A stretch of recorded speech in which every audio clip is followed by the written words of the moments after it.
In this video, I'm going to be modifying my 2024 KTM 300 EXC TBI so that I can power my TrailTech digitally controlled fan from the KTM off-road control unit.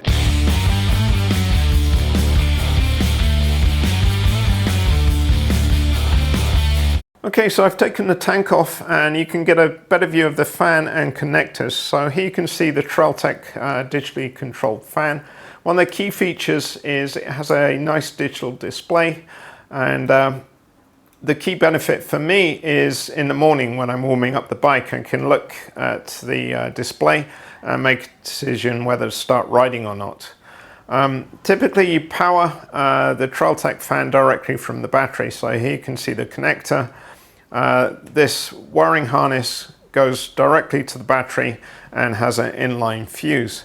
That works fine, is very reliable. Really the only issue and concern for me is if you're doing a lot of slow technical terrain riding and doing a lot of stop starting, for example waiting for people in a big group, every time you stop the engine, the fan will run on until the thermostat tells it to shut off. That's fine if it's only once or twice, but if it happens continuously, you can run the battery down and then have starting issues as there's no Kickstarter. So really this is something I wanted to modify and improve to have less of a concern of running the battery down. The other option, if you don't already have a fan, is to go with the factory fan, which doesn't have a controller. Is controlled from the ECU and goes through the OCU. And the connector for that is under the tank, and you can see it here. It's this connector. You just plug the fan directly into this, and then it's powered via the OCU, and on-off temp control is done by the ECU by monitoring the cylinder head temperature or the water temperature from the water temp sensor. The disadvantage of that is there's no display, so you don't know what the temp of the bike is. Yeah, I prefer the TrailTech fan. I mentioned the OCU, which stands for Off-Road Control Unit, and you can see it here.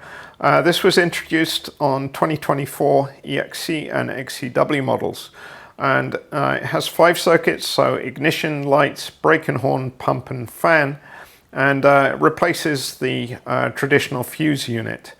The advantage is there's no fuses to blow. If one of the circuit goes overload, it will just shut off power to that circuit.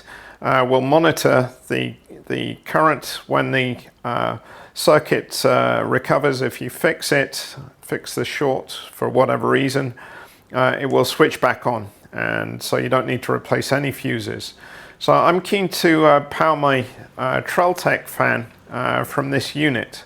It has a fan circuit, but this is only intended for the factory fan. And the control for switching this is via the ECU, and the ECU monitors the water temp.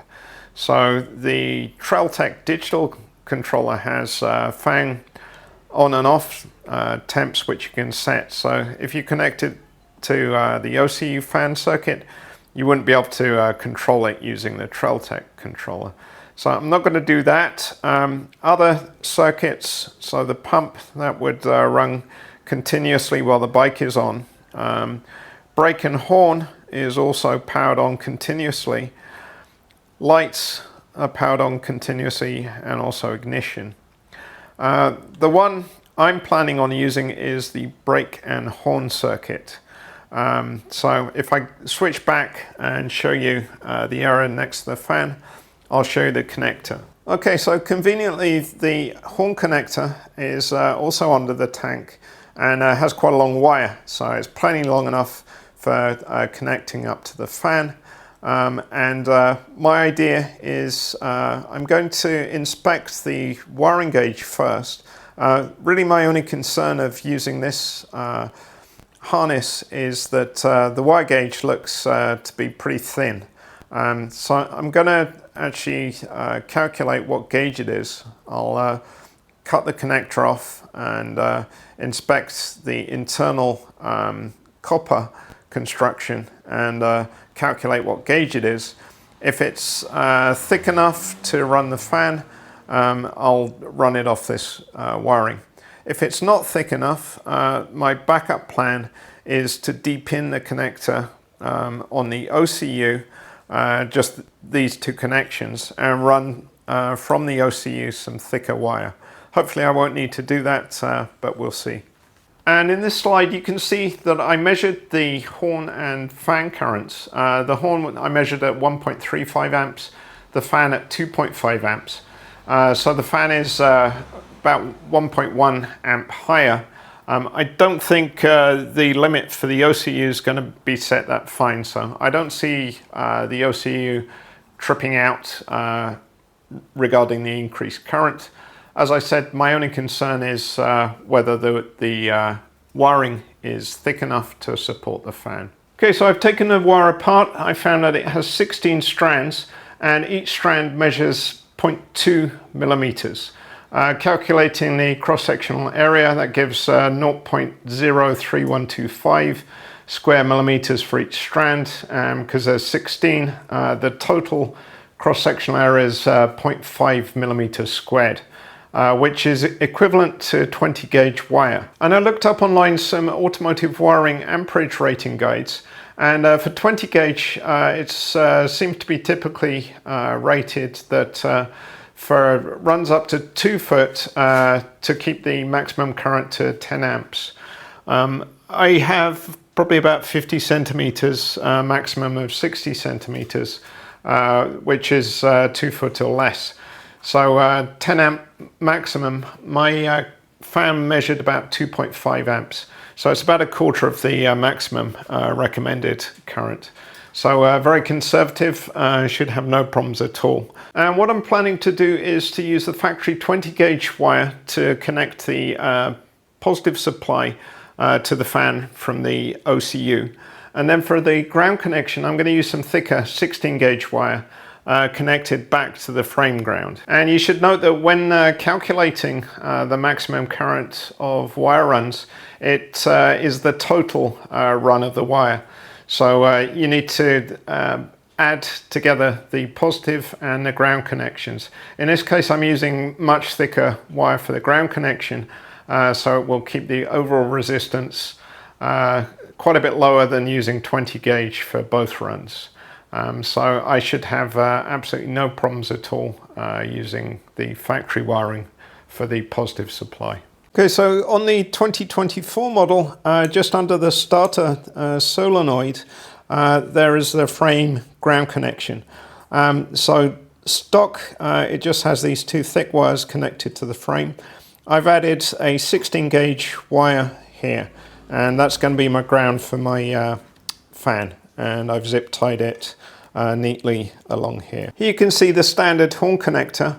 The yellow with a blue stripe is positive and the grey wire is ground.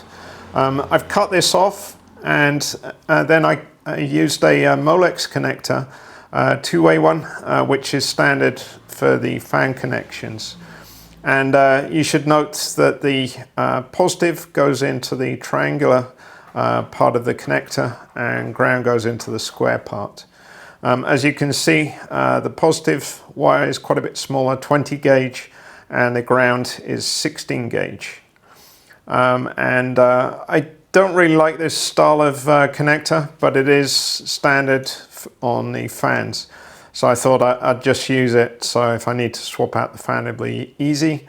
The reason I don't like them is water can get in and corrode the connections. So you do need to keep an eye on that. One thing you can do to help prevent corrosion is to fill it with silicone grease or dielectric grease, which is what I do. And I've had pretty good success with that. So I'm going to put some grease in the terminals and then assemble it. Okay, so I've plugged the connectors together, used a zip tie here to hold the wiring to the fan frame, and I've tidied up the rest of the wiring with zip ties, so that all looks good. and ready to put the tank back on and test that the fan works. And I should note that if you want to use the grey ground wire, that is switched by the horn switch to ground. So you'll need to modify the wiring if you want to use that wire. I don't recommend doing that. I recommend doing it the way I did, run a separate ground wire directly to the frame ground. I think that's the better way to do it, and less chance of something failing.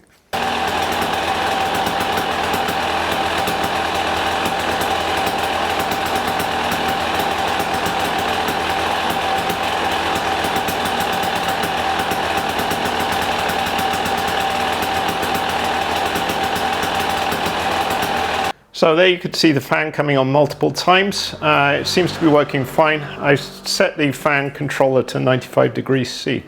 And the OCU was not tripping, no problem at all. And the power switch is off a few seconds after I turn the bike off. So I'm really pleased with this mod. It's not too difficult. Hopefully this video will help some others that want to do the same.